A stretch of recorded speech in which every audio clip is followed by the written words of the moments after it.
Here's an excerpt from an educational video available now at marchingartseducation.com. Learn from the experts and take your group to the next level. Use coupon code FIRST to the 50 to get $10 off this video at marchingartseducation.com.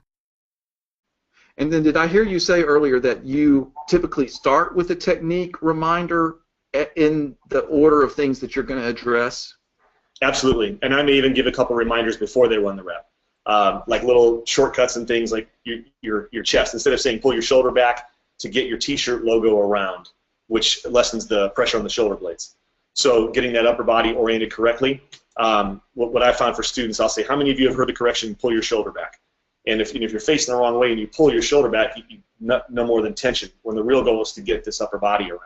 So before each rep, I'll say, okay, check your t-shirt logos, make sure they're all oriented at the press box, make sure your -1 is set correctly, check your upper bodies. Okay, here we go. And give a few technique reminders before they even run the rep. Okay, that was so brilliant. Like, that was so helpful. Like, anybody that's watching, like, you just got your reward for showing up and watching this tonight, because that is so smart. Because you're right. Every time you tell the kids turn your shoulders, they get into all these contortions.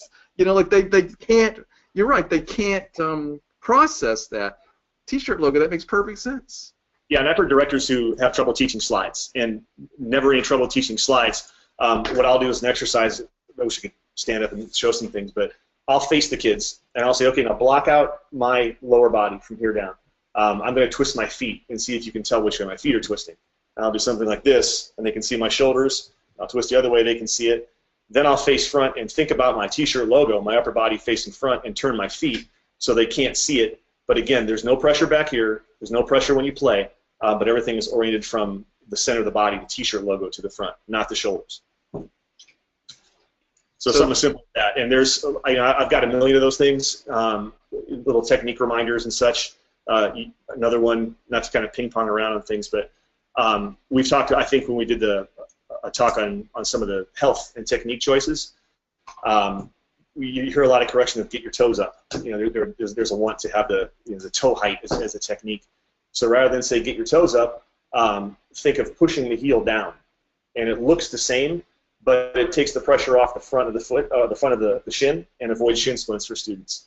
So if they pull their toe up on their shoe, that flexes the shin muscle, and the likelihood of getting shin splints increases versus driving the heel into the ground, which forces the toe up. So little reminders like that, like low heels, heavy heels, get them down. Give that kind of a reminder before the rep starts, and not going to bring it back, and how to apply those basics to a drill situation. Very smart. Very smart.